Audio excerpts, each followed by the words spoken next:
Yo, what's up, everybody? Welcome. It's time for a little Overreaction Monday on Orange Bloods Live. I'm Jeff Ketchum. That is Anwar Richardson, as always.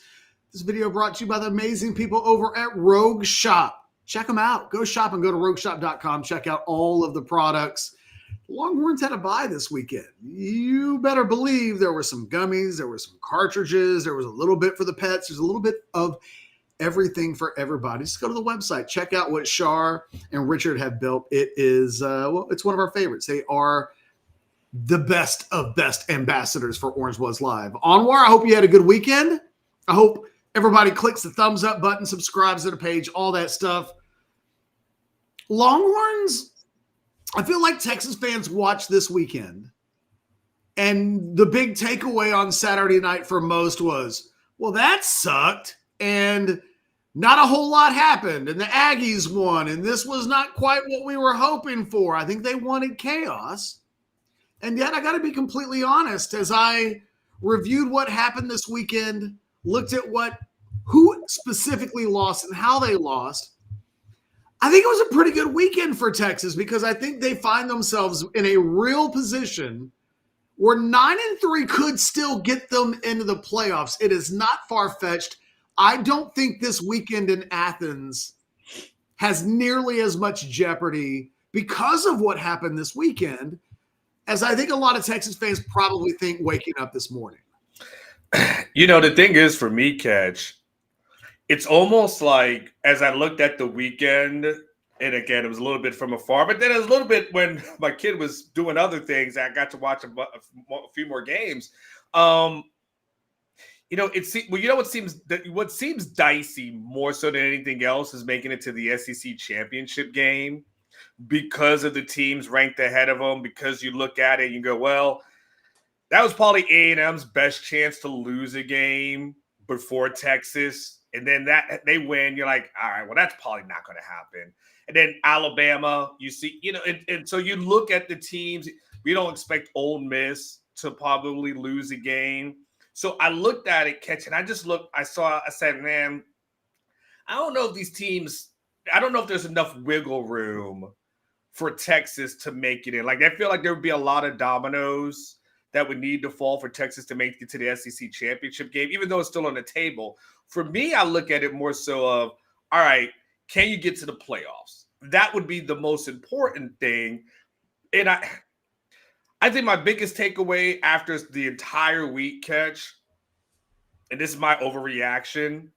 You ready for my overreaction Monday? You ready for it? With bated breath. I did not have this reaction per se, but I think if Texas loses against Georgia, they don't make the playoffs. I think that quite possibly is way wrong based on what happened this weekend and based on the fact that, I mean, I don't know if you read my 10 thoughts from the weekend, but I laid it out pretty specifically. A couple of important things that happened this weekend.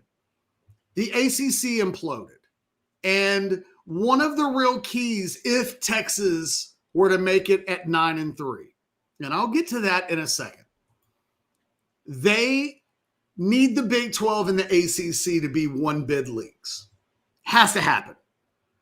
If that doesn't happen, I think the margin of error that Texas has probably becomes a little too narrow. I don't think Notre Dame is going to lose, with all due respect to the game at Pitt this weekend. Who knows? Maybe Notre Dame could take themselves out of the equation. But I think if Notre Dame wins their games, they're in. They're ahead of Texas right now. But the ACC is a one-bid league. And this weekend with Virginia and Louisville both losing, Georgia Tech doesn't have enough on its resume. Plus, they have another game at Georgia that would probably mean they're a 3-loss team if they were to lose the ACC championship. So the ACC is a one-bid league. Texas Tech beat BYU so bad this weekend. Did you get a chance to catch any of that? I know that. Oh, yeah. Uh-huh. Oh, yeah. I sure did. It was emphatic. Yeah. And it was emphatic enough that BYU won't get any benefit of the doubt as an at-large team. It's the worst loss, I think, by any of the teams in playoff discussion. It was a complete dismantling. complete domination. It kind of reminded me of the Clemson game against Georgia a year ago, where it was like almost disqualifies a team from being in the playoff to be that dominated in a big game. Yeah. What Texas can't have, though. And Virginia lost as well. Right. Okay. Virginia and Louisville both lose, and like they're now in the 2-loss teams. And so the ACC is the ACC. What Texas will need is for Texas Tech to win the Big 12. Texas Tech did enough this weekend that they could be a headache for Texas if they lost in the Big 12 championship game and suddenly an 11-1 team going in to the conference championship games is suddenly 11-2 afterwards. Like that, Texas might lose that head-to-head battle.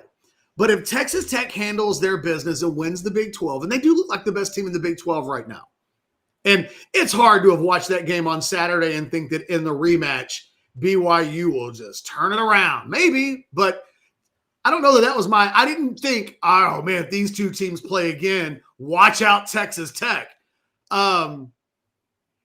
If that holds, if just those two things happen, and it looks like the ACC will have one bid, and then there's some caveats to that, but yes, because BYU plays Cincinnati in about a week or two, and that would be an elimination game for one of those guys, right? And then neither of those teams is getting an at-large.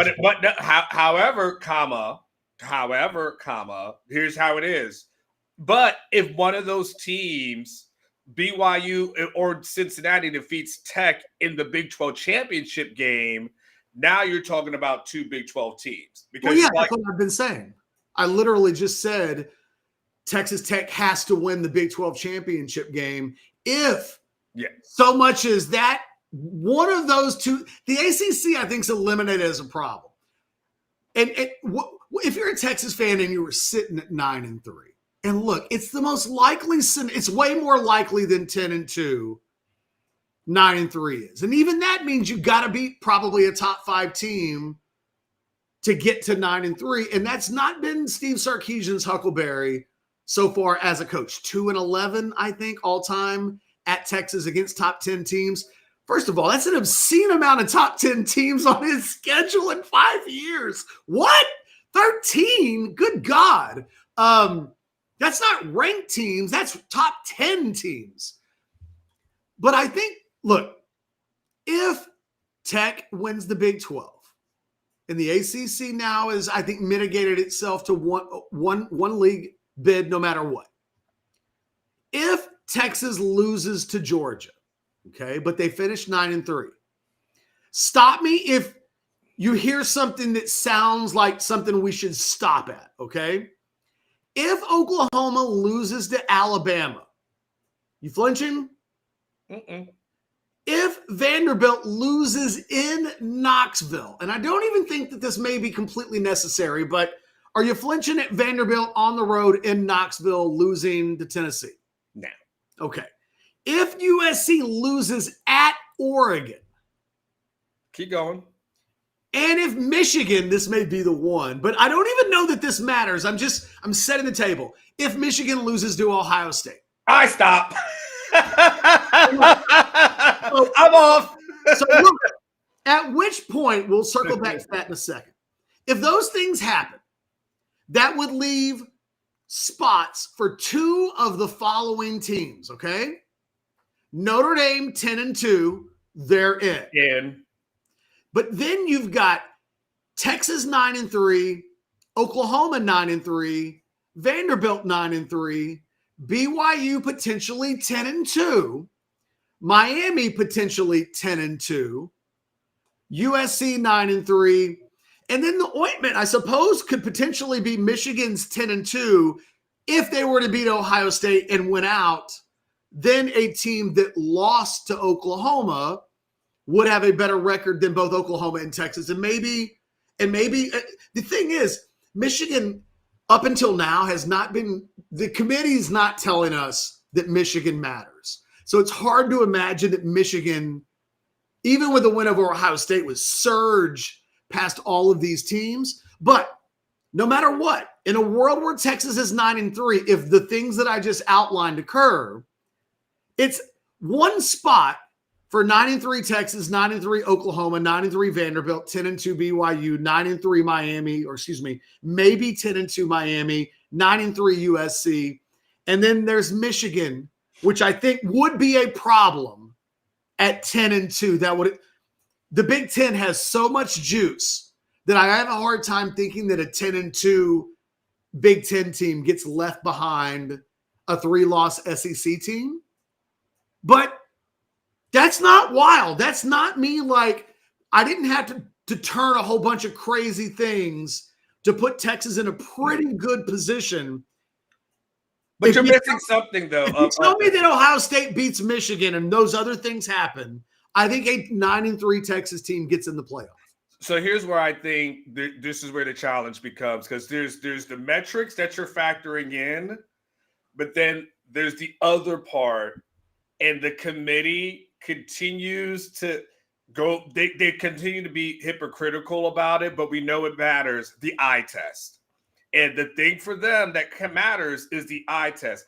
If Texas goes on the road and loses by 15 the way that they did last year, the committee will penalize them for that. Like they are really. The committee does not want to punish them for that Ohio State loss. They don't want to do that, but which do they want to do least? But we do know eye test does matter, even though they said we're going to have all new metrics. But then if you go to what the committee said after the first rankings, and they compared it to, I think the one of the guys said he compared it to science and art as relates to how they decide who's going to be part of the rankings. And it's like, and so you're like, well, science is math. We get science. The art is all beauty is in the eye of the beholder. And I think that's the thing as relates to Texas. That's why I think how it looks versus Georgia is just as important, because they'll look at the numbers and then say a committee. I know different committee members, but this is a body that said, Florida State, I know they're undefeated, but their quarterback got injured. Probably not going to do so good. And if you went off of science and metrics, you're saying, well, that's an undefeated team. And they kept them out for Bama. So that's my only thing, Catch, is I get that. But how they look versus Bama, I think is important, because if they don't look good, especially in the loss, I think the committee will drop them down. The Arkansas win would do nothing for them. And then they would have to hope like hell that they looked really good versus A&M.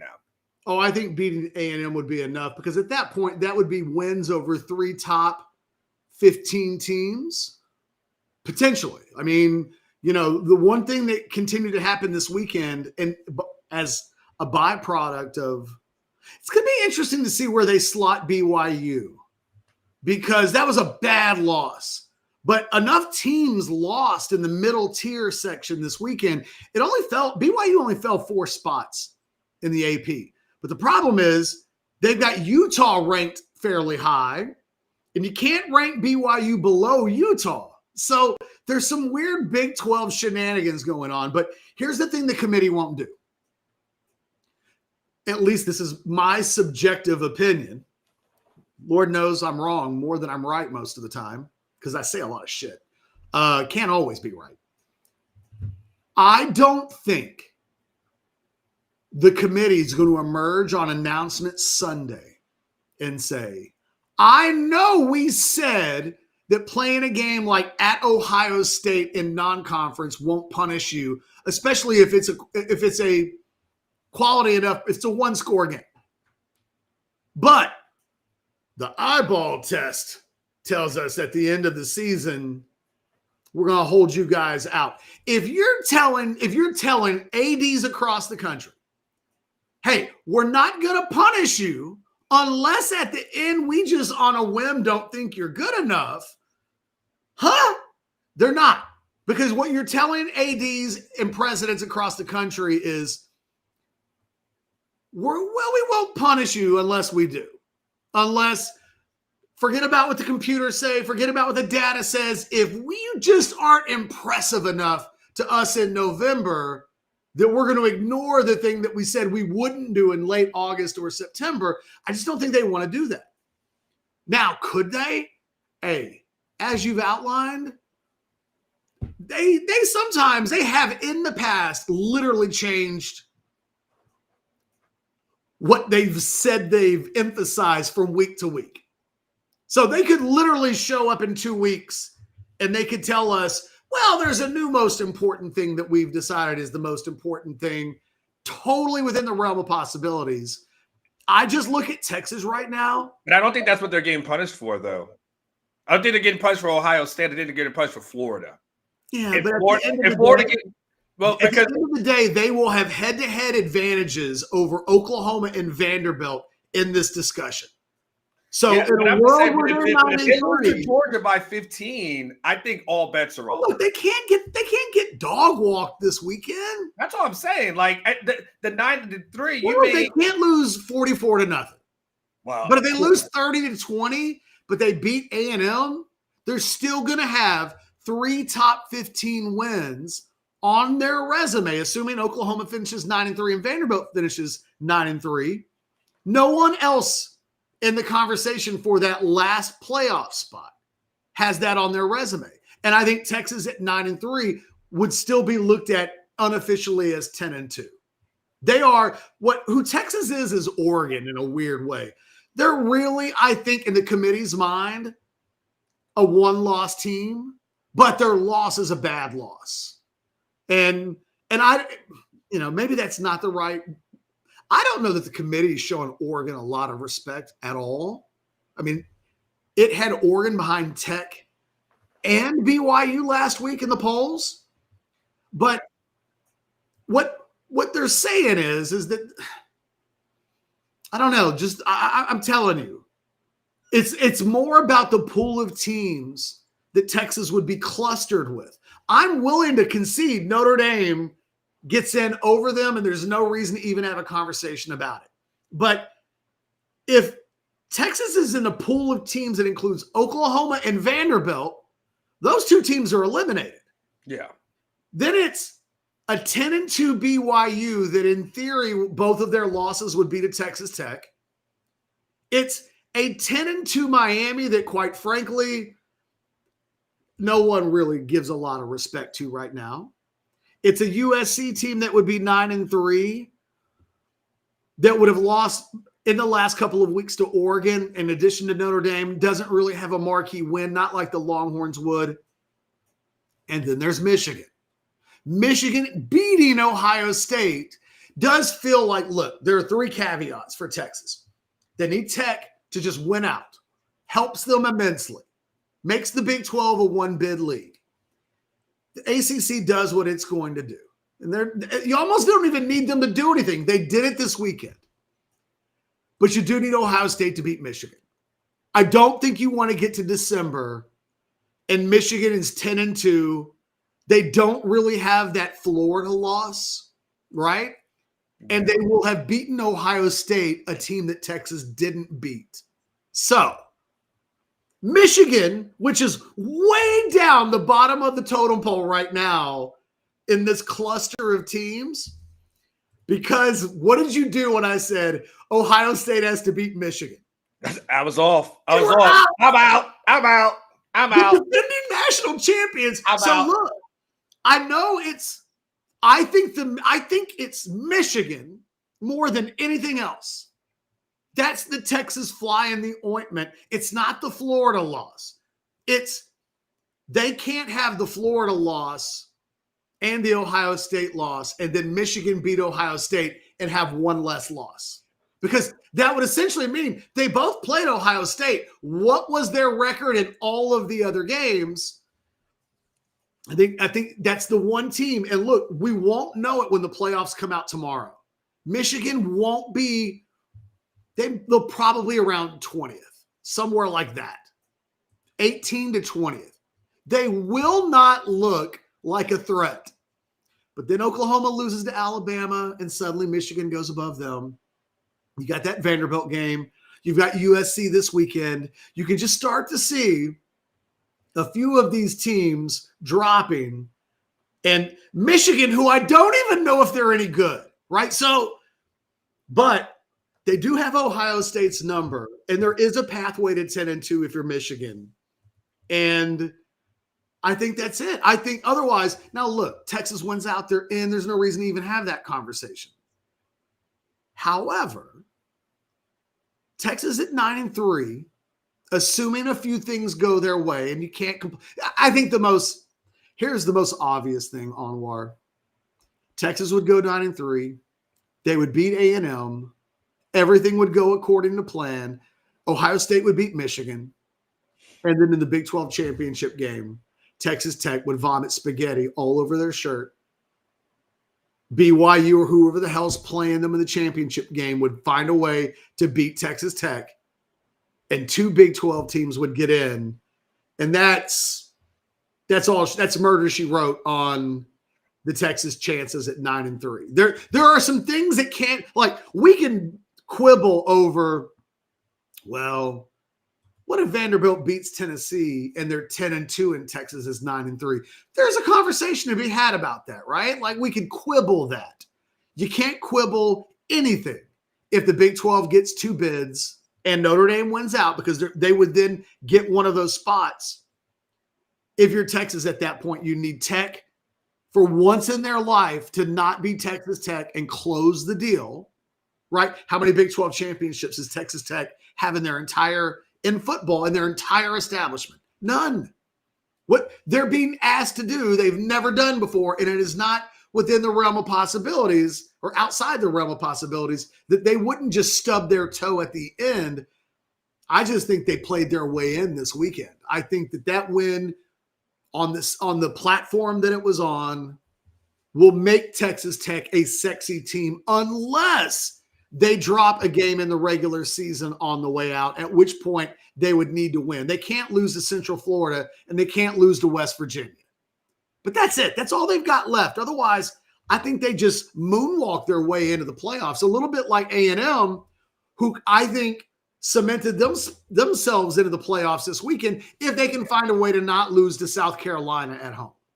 Because then if they lost to South Carolina in Texas in back-to-back games, even at 10-2, they probably put themselves in some jeopardy. But other than that, they got one foot in the door, baby. Like, A&M and Tech are going to be in the playoffs, and to me have a much better chance of making the playoffs right now than Texas does, which is a hell of a thing to be talking about in November. And it does raise the stakes of the Georgia game. Like, just that shadow of, come on, Texas, don't have gotten to the point where you're handing the keys of the car over to Arch Manning in a preseason number 1 and then let the season end. And Tech and A&M are playing more important games than you are. How did that happen? Yeah. I mean, I just think it's tough because, like, look, if we look at, and I know it may be an apples and oranges comparison at this moment, like you said, if A&M beats South Carolina, which they should, because this South Carolina team's not that good. Alabama is trending towards they should be in, but again, like you said, they have to beat Oklahoma, and I say they didn't beat them last year, right? And I know last year's last year, but I got it. Who knows what happens there? But if they do that, those two are pretty much in. I would say if Georgia wins against Texas, that they're pretty much in at that point as well. Ole Miss ain't losing. They don't have a team unless Ole Miss is going to do Ole Miss things. Ole Miss ain't losing. That should so that. There's It's an in-state rivalry game at Mississippi State to end the season. I agree with you. I don't think that game's like so cut and dry that we shouldn't watch it. Like, I think that could be an interesting game, is what I would say. Although I am not suggesting that Mississippi State will win that game. I'm just saying. I thought Mississippi State might have a close game this past weekend versus Georgia, and they got dog walked, So literally, so you're like, man. But that's not the same thing as an in-state rivalry game. Facts. And that's what I said. Unless Ole Miss does some Ole Miss things. If Ole Miss is playing like the Ole Miss that we've seen, then yeah, they should have a pretty easy time. I don't think Ole Miss is losing. I don't. No, I'm with you. Like I've got 10 teams in the door. Yeah. And Ole Miss is one, Alabama's one, Tech is one. Let me see. I wanted to address this. I saw it a second ago. It was a good question about Texas Tech. And Chad asked, does a 2-loss Texas Tech team just automatically get in, assuming the second loss is in the Big 12 championship game? Is the Tech resume that good? Chad, here's what I would say. Tech had 1 loss, and Tech as a 1-loss team ranks higher than Texas with 2 losses right now. That is a fact. Texas Tech is not undefeated. They have 1 loss. And the committee looked at a Tech team with 1 loss and ranked them higher than a Texas team with 2 losses, fairly significantly, I might add. There's some gap between those two. Yeah, 8 and 11. They just added their biggest win of the season, which will only solidify their claim. And if they were losing the Big 12 championship game, the committee would So the thing is, if Texas is sitting there at 9-3, the committee's already telling us they like a Tech team with 1 fewer loss than Texas better than Texas. Like that's what they've told us right now. So a 10-2 Tech versus a 9-3 Texas in a lot of ways is exactly the same as a 1-loss Tech and a 2-loss Texas in the first polls. The other thing is we know they keep saying over and over again, and Anwar and I talked about this a lot. At some point, they're going to have to figure out which one matters most to them. They don't want to punish teams for scheduling non-conference tough games, but they don't want to punish teams that lose in conference championship games either. It's bad for business. And I think they'll punish the non-conference team more than they'll punish the conference championship team. So if they've got to pick, they're not going to tell every AD across the country we should cancel conference championship games. They're not. So what they'll do is they'll say, look, guys, what do you want us to do? It's not that we punished you for losing to Ohio State. It's just that we rewarded the team that made its conference championship game. And this is a little bit like in rankings, Anwar, where you got a guy who's ranked 25th in the country. Mm-hmm. And like you aren't moving his ranking, except you're bumping up like 10 guys. You're like, I don't think this guy is worse, but I'm moving these 10 guys above 25. Well, as a byproduct, what happens? Yeah. 25 drops to 35, whether or not you meant to drop him to 35 or not. You can say, my opinion on him hasn't changed at all. He is the same in terms of what I think of him as a prospect. Nevertheless, his ass dropped 10 spots. And I think that it's a little bit like, it is exactly like that with, I think, Texas and Texas Tech and looking at what's remaining on their schedule. Texas Tech now has some built-in security. And you might, at the end of this, tell Texas you didn't mean to drop them. We didn't mean for you to fall a couple of spots down. We really weren't punishing you. We were rewarding these other guys. And it's like, okay, well, sometimes you can't reward somebody without somebody being inadvertently punished. And I think in a world where Texas Tech lost in the Big 12 championship game, Texas would not like, I think, the ramifications of such an event. Again, I'm at a point now where I'm okay with the idea that Texas could get in at 9-3. I wasn't 2 weeks ago at all. 2 things have to happen. Half. Capital H, capital A, capital V, capital E. Big 12 has to be a 1-bid league. If that does not happen, we can just stop having this conversation. Unless Oregon were to lose to Washington. Unless A&M were to lose back-to-back games. We got to really start getting in. Ole Miss loses to Mississippi State. Right? We got to really start coming up with some crazy chaos if we're going to overcompensate. And look.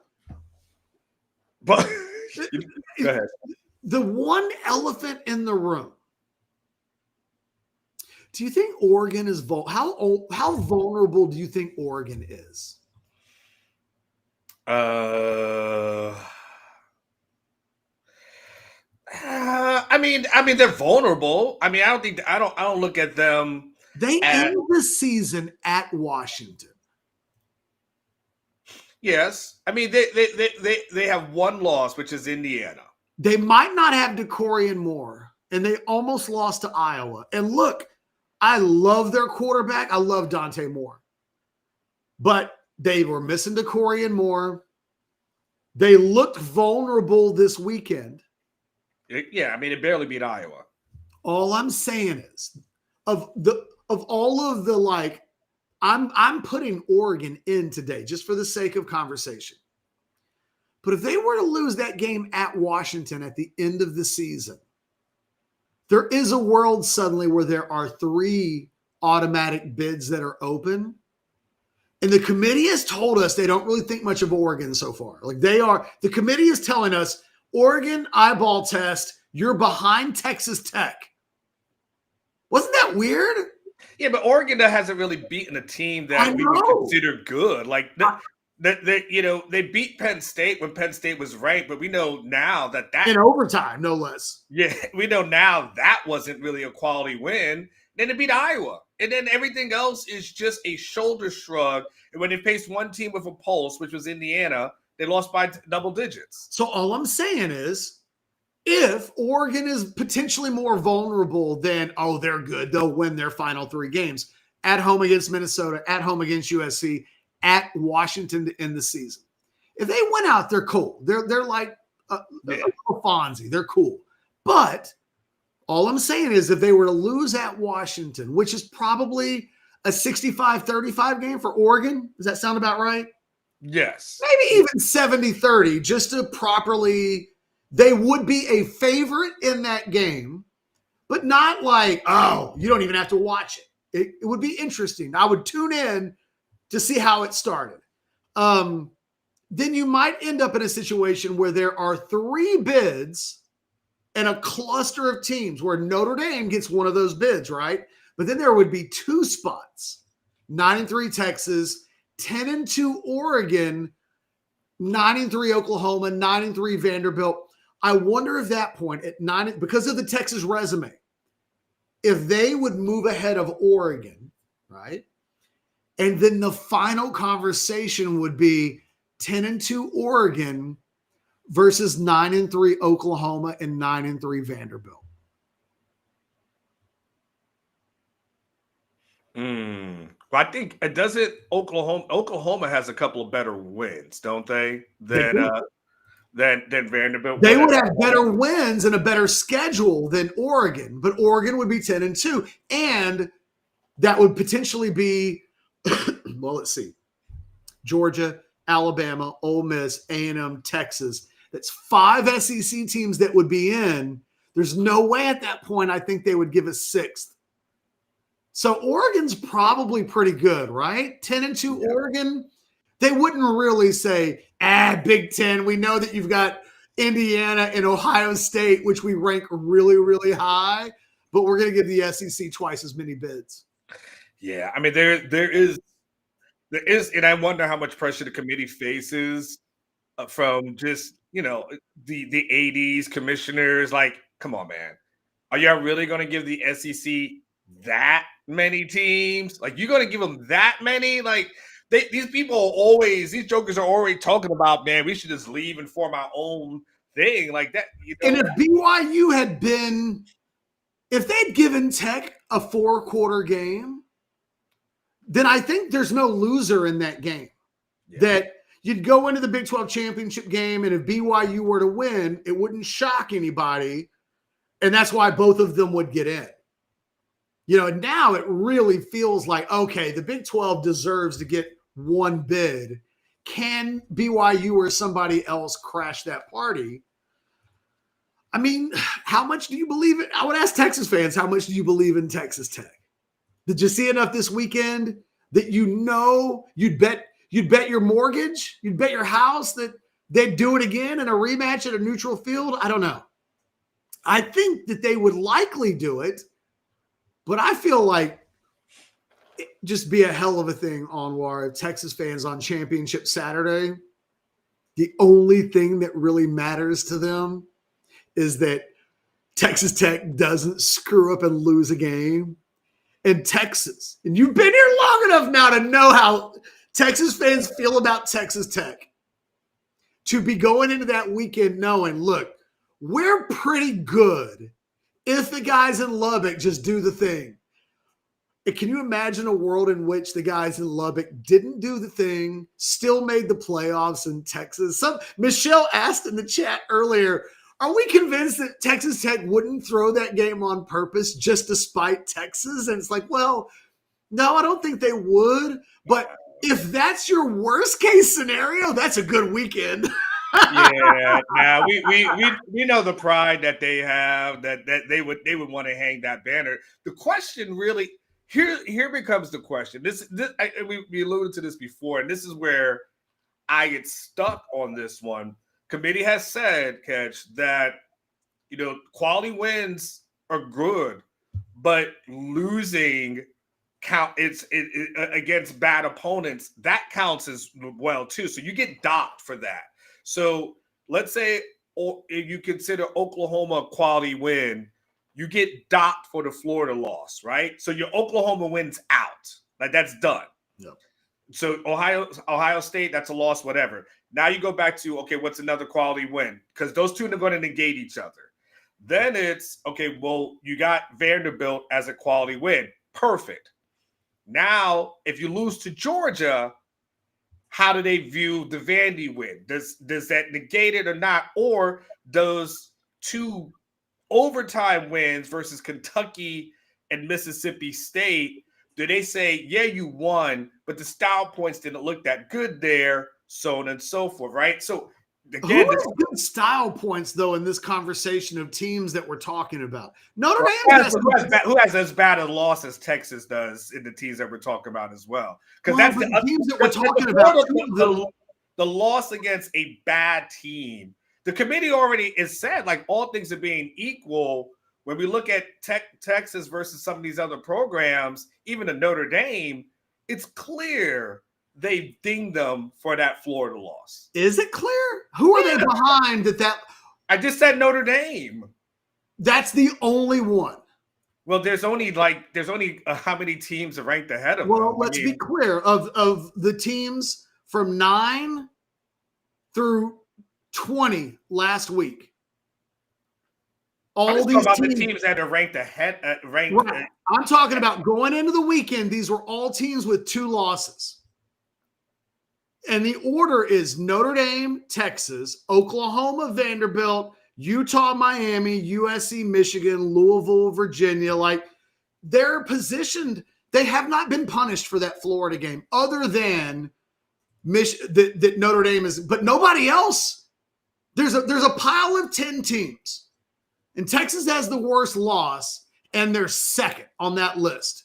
And it's hard based on the fact that the committee is telling us the committee has not really punished them for that Florida loss, not in the way that I think you're suggesting that they could, simply by slotting them behind Notre Dame. Because at the end of the season, if Texas finished 10-2 and Notre Dame finished 10-2, Texas would be ahead of Notre Dame.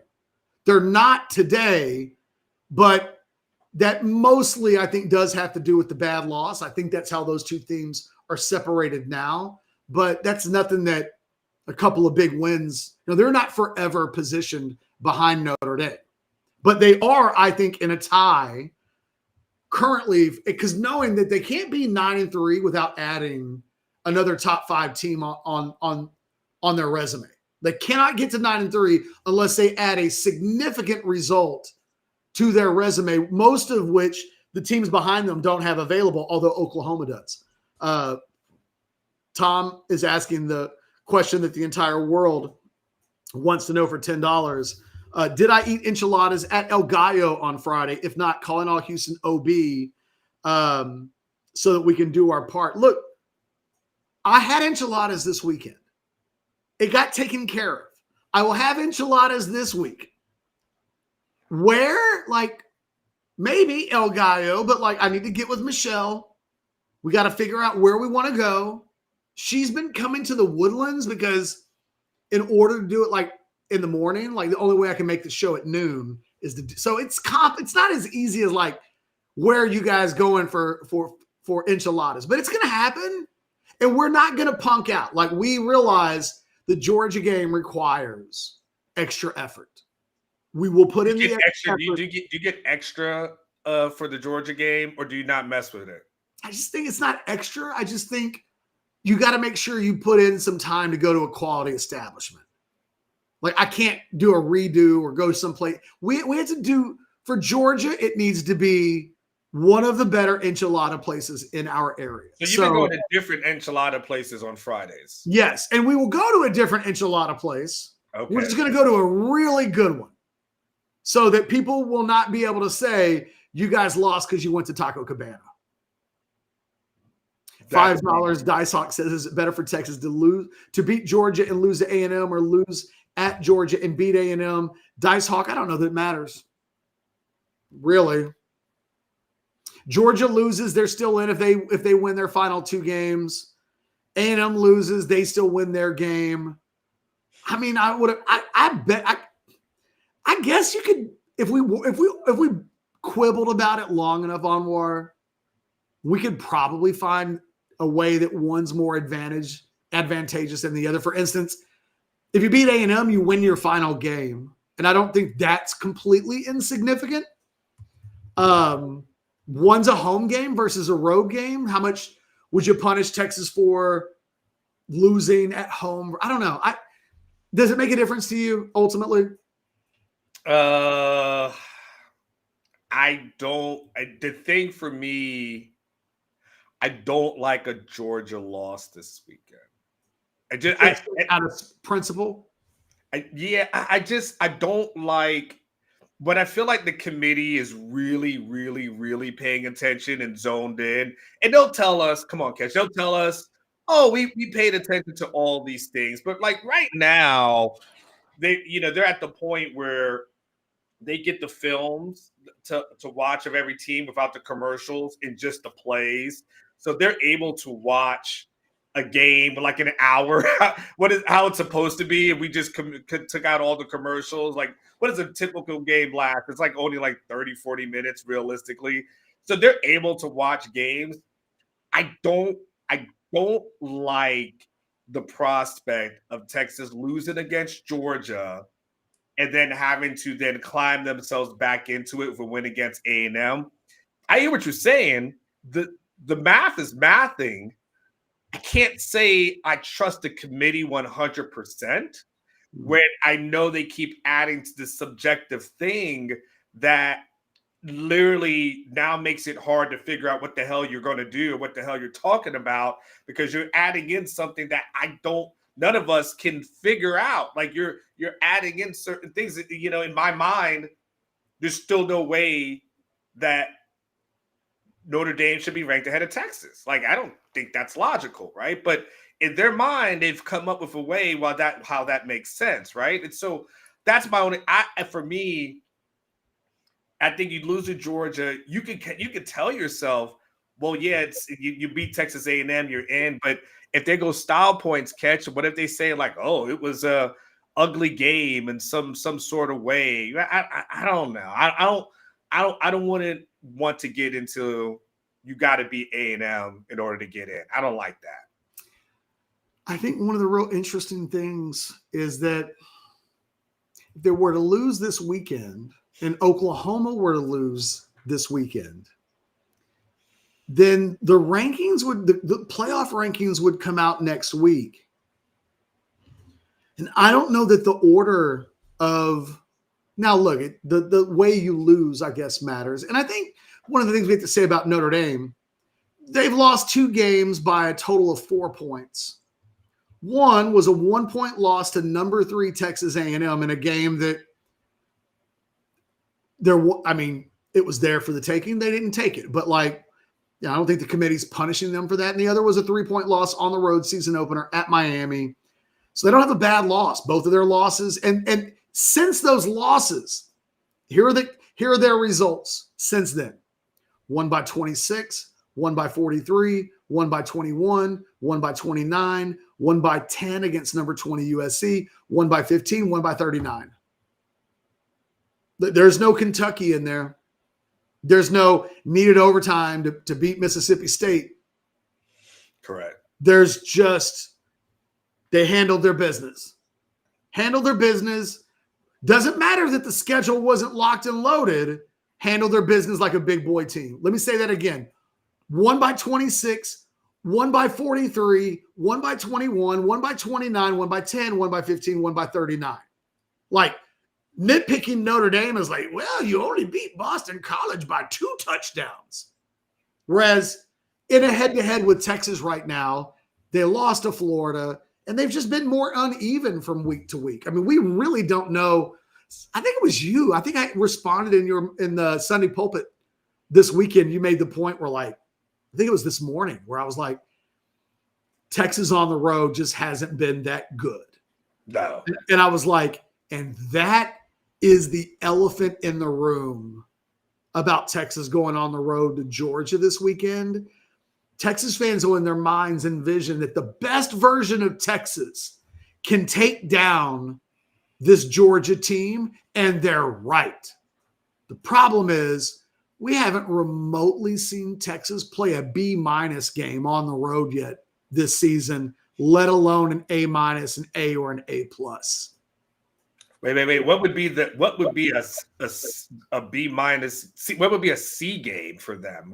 Which Probably Ohio State. Yeah. I mean, I give them an A- and like a D on offense. Uh-huh. You could even talk me to like a B-, I suppose, for that. But then the rest of the road games are Florida, right? That's an F because you lost, you failed. And then it's neutral site game against Oklahoma, so it doesn't really count. You're on the road at Kentucky, you barely won. You're on the road at Mississippi State, you barely won. They have not played well. They've played 4 true road games, and they've not been good enough to beat Georgia. 2-2 on the road this year. 2-2 on the road, but in none of those games did they play at a level that remotely suggests that they'll stay within 10 points of Georgia. They have to this weekend be a team on the road that they were a couple of years ago when they went to Tuscaloosa. But that isn't the same team, not the same group of players. Adonai Mitchell and Xavier Worthy will not be out there on Saturday catching passes. And you know what? Arch hadn't thrown the passes yet that Quinn Ewers completed in that game. So there's and Quinn, Arch for that matter. Let's think about Arch on the road. Not good against Ohio State. Decent against Florida. Mm-hmm. Not good at all against Kentucky.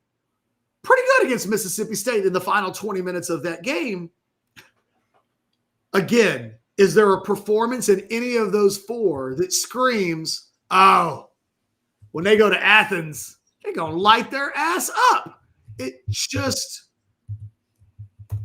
It's a lot to expect, and I don't think anything other than confirmation bias would point you towards, oh, Texas is definitely doing it. Well, why? Because Georgia looks vulnerable. Kentucky looked vulnerable. Florida looked vulnerable. Mississippi State looked vulnerable. Yeah. Texas on the road this season has not come down to the other programs they're facing's vulnerability, Anwar. That it's been about Texas's vulnerability. Yeah, I mean, the thing is, it's easy to look at Georgia against some of these other programs and say, well, I mean, they barely beat Florida, right? Like, I mean, that they showed some weaknesses there, and it's like, yeah, but we know that this so far, and it's, maybe it's a small sample size, but Kirby Smart has been Sark's kryptonite so far. I mean, what about Sark getting text? Kirby Smart in the post game. I saw that too. Telling people that he text messaged Steve Sarkisian on Saturday just because he wanted to know what Sark was doing. Jesus Christ. What? Kirby Smart has no chill. Like, so when I saw that, I was like, don't think they're boys, right? No, I think they're boys enough that like they would admit that they text each other because all those old Alabama staff guys text each other. Yeah. Like, dude, he made a point to tell the media, yeah, man, I was fucking with Sark this weekend. I don't care. I want you guys to know that I did it. And he understands the implications that if I say this, people are going to run with it, right? Yes, he said it so people would run with it. Yes. And again, but it wasn't, it was a bye week. So it wasn't like to throw anything in Sark's face and be like, hey, we're playing and you're not, right? Very passive aggressive. Just, he knows the implications and he said it because he wanted people to talk about it. He wanted us to be doing a YouTube show and go, Kirby Smart's kind of a prick, right? Like, yeah, but he embraces that role though. I think he's okay with it. And because he's like, well, at the end of the day, we're going to win. And at the end of the day, he wants his players this week to be thinking, we bully Texas because that's what we do. And our head coach bullies their head coach because he doesn't give a fuck. He bullies referees into calls that don't exist. Like, that's who he is. Like, he's like, man, what the hell are you talking about? I didn't time out. What are you talking about? I was clapping. You better reverse that. And they're like, hey, Kirby said it was okay. It wasn't a time. Like, that's Kirby don't give two Fs. And I think Kirby also knows that he is the unofficial guy of the SEC. He is the official guy of the SEC since Saban's left. He's that dude. But imagine if Nick Saban, I mean, he owned everybody other than Kirby at the end, right? He was infamous for beating all of his assistants. Yeah. Imagine if, like, the week before they played Lane Kiffin, he was just like, yeah, I texted Lane this weekend just because I wanted to know what he was doing. By the way, did Lane respond? Because Lane's such a smart ass. Did Lane tweet out anything this weekend about that? Because no, but Lane was retweeting that DJ Lagway got benched. He's always stirring some shit up, man. Is Captain Petty. That dude is a petty MFer. He's like retweeting DJ Lagway getting benched. So let me ask you a question. And this could be its own show. I apologize in advance. Right. What did you think? It was in it. You couldn't get through the weekend without getting through some of the Texas Tech self-promotion. Oh, yeah. Mm-hmm. It's kind of amazing that Texas Tech lets James Blanchard, their general manager, just do whatever the hell he wants to. He essentially hosted game day this weekend, and all the reporters came in, and he was like, don't worry about talking to the head coach. Talk to me. Let me tell you how great I am and how I spent all of the money and how I devised all of the plans.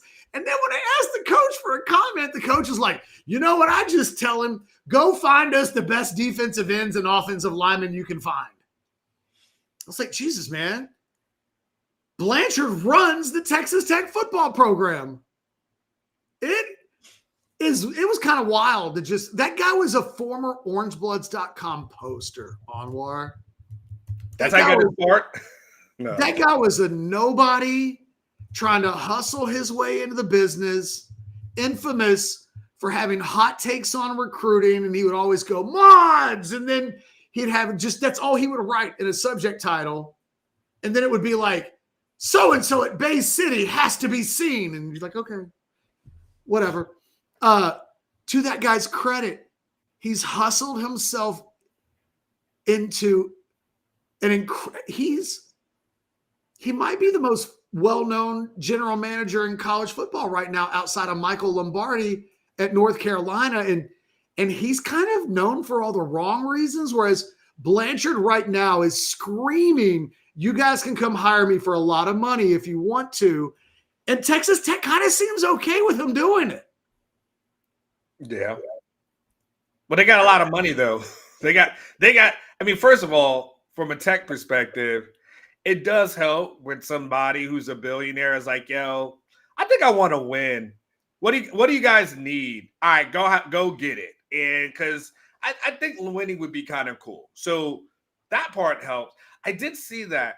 The interesting part of it catches, I don't know how many outside of him and Nagy and maybe Andrew Luck, who's the face of that program, because God knows there's not much else to brag about as relates to Stanford. I don't know how many other GMs talk though. I don't know. It's just that two nearby talk a lot. Yes. The interesting part about the Nagy one is it's interesting. With Nagy, he only really signed one guy since he got there, and that guy's a running back who cannot. He holds a lot of press conferences for a guy who really hasn't done anything yet. He signed one guy. What was it? Jaden Ott? Is that the guy's name? Yeah, the kicking cow.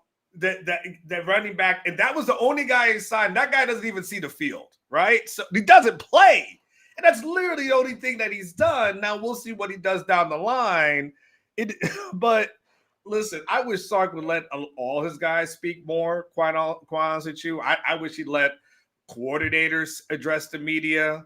I wish Brandon Harris would address the media. I would love to hear from everybody. I would wish he'd make Torrey Becton available to talk about strength and conditioning to the media. Like it's a tough part because can I just say this has always been my biggest complaint. And I don't want Sark to pull a Deion Sanders here, but my thing is after a game, like you have your players address the media after a loss.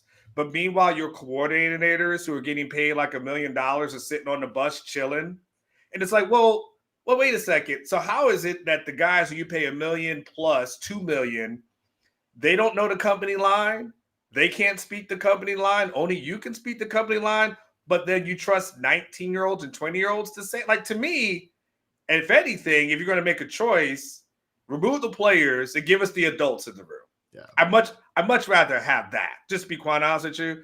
Now, that being said, Sark could pull Deion, but like no one can speak to the media, and it is what it is. But from a big picture thing, I would love for him to have all his guys. But Sark wants to be the alpha and omega, the beginning and the end, as relates to the voice of Texas and all the staff.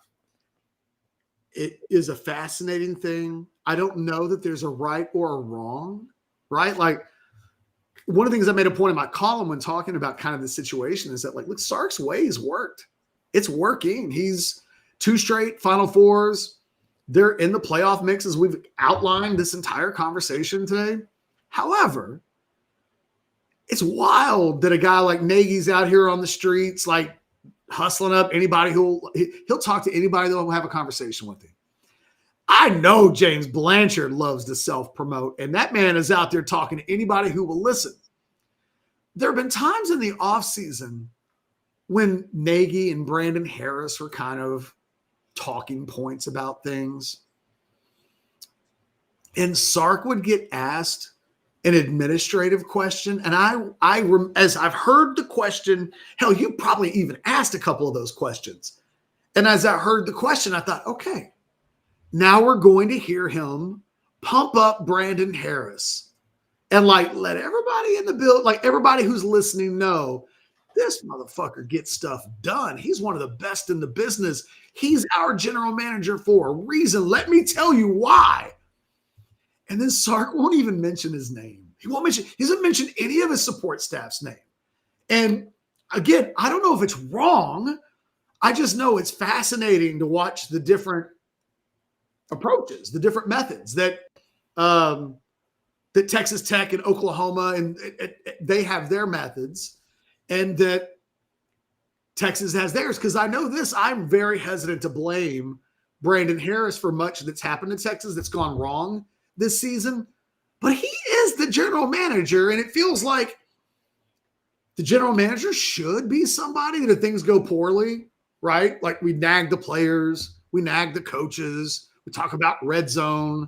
If the team doesn't make the playoffs, you should probably look at the general manager and say, you didn't build a team that got to the playoffs. And it just doesn't feel like – it feels like at Texas Tech moving forward, if they don't make the playoffs or if they have bad seasons, James Blanchard has raised his hand and said, blame me. I'm that guy. It's weird that all across the sport, there's just little like patches of different ways of doing it. Let me ask you this. Let me ask you this. If worst case scenario, if Texas is 8-4, right? Which is my worst case scenario, but it's not out of the realm of possibility. We're talking about two teams that are ranked higher. Yeah, like but it's worst case scenario. Is Brandon Harris the fall guy for that? I've had people tell me they think that he might be, and they don't think he would deserve it at all. But in an 8-4 year, which that would be disastrous. Like, we can tell ourselves a story that in November they're still in the hunt, but at the end of the day, 8-4, you're barely in the top 25 when you were preseason number 1. Mm-hmm. It would, I think, be a very tough pill to swallow. But no, I don't think he would. But I would be lying if I said I didn't have people who say, I've had a couple people say, I think it's bull. I think it's BS. But if this were to happen, I could see him being the fall guy, because Sark ain't going to be his own fall guy. And it comes down to like, well, does there have to be a fall guy? And sometimes the answer is yes. Like sometimes somebody's head has to be put on a spike. But I think Sark would probably try to navigate it without that happening. But, there are questions about Kyle. Like no matter what happens this season, I've had people who come to me and say, oh, is Kyle Flood okay? Like I hear Sark is still pissed about, and I was like, I don't hear that stuff. I've not heard that Kyle Flood is like in the doghouse for any reason. But these are the type of things that people talk about whenever teams don't win, whenever they come up short. Who gets the blame? And like it's a joke, right? You only get one coordinator fired, but what if you're your own coordinator? Like, I don't know. It's not cut and dry. By the way, ATX Bates, real quick, is the Manning name having a ranking impact? Nah. If so, probably it would be a negative because nobody's given Texas extra love because of Arch Manning. What's been in fashion is to kind of underrate Arch Manning a smidge and basically say, he's just terrible. And it's like, well, like I think nationally, you got to remember, ATX Bates, nationally, this is a guy with a 9-2 record as a starter in 11 games who just a month ago was basically called the biggest loser, synonymous with losing in the history of the sport. So, no, I don't think Texas is getting an Arch Manning bounce yet. If he ever gets really good, yes. Not right now. It probably, at best, counteracts itself a little. Yeah, I think it's probably more in vogue to talk trash about Arch than it is to actually like praise him at this moment. It's almost becomes like the Dak Prescott thing, where it's easier to talk crap about Dak and their performance than it is to ever give him praise. I think that's where he's at. And then eventually, to your point, Catch, maybe next year. But even the next year, all the off season, when people restart the hype, there's still going to be a pushback and a blowback, against that. So, well, he's still been very mid. And so if he doesn't finish the season on a bang, I think the entire conversation next offseason won't be, here comes Arch Manning, one of the best quarterbacks in college football. It will be, here comes Arch Manning. Is he actually going to be good? Like, I think he would wear Texas probably be preseason top 5, right? But the crown and the weight of it at that point would be very similar to Quinn Ewers. It would be until he starts every week playing at a very consistently high level, that overall ranking starts to get heavier. If you look at last year and you start adding it to this year, it's not you have to be careful that history doesn't repeat itself. And look, if Arch starts to play really good football, I think the one thing Anwar and I haven't agreed on Arch Manning all season long in various stretches about overall quality, but like neither one of us would say, oh, Arch has consistently been badass. Can't even say he's been consistently good. Yeah. He's been recently consistently okay. But that's not the bar. That's only okay because it was not okay in September. It was like, oh, he's at okay now? Okay. That's better than bleh. So and the question that we don't know is okay going to be good enough against Georgia? And are any of the players around him good enough to beat Georgia? Well, look, and listen, I know we got to go, but look, as much as we're talking about, hey, they made that change on the offensive line, and you know what? They'll say, well, they may not be the most athletic, but it works together. Will that be enough against Georgia? I mean, I'll take average, an average offensive line performance. I think they can beat Georgia. Are they capable of being bang average? Because bang average doesn't get you beat. Yeah. Bang average means at the end of the game, we go, it's kind of a push. Because you either get your ass kicked, you kick someone's ass, or it's kind of a wash. And then it comes down to what else happened. Like Georgia is not the same Georgia. In fact, losing Jordan Hall, the defensive tackle, 5-star guy like that would have been a guy lining up over the guys that we're talking about. Mm-hmm.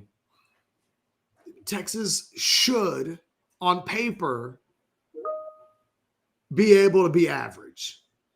And then the game comes down to something else. I'm just not convinced that that's what we see. I mean, the hard part is we felt that against the bad teams.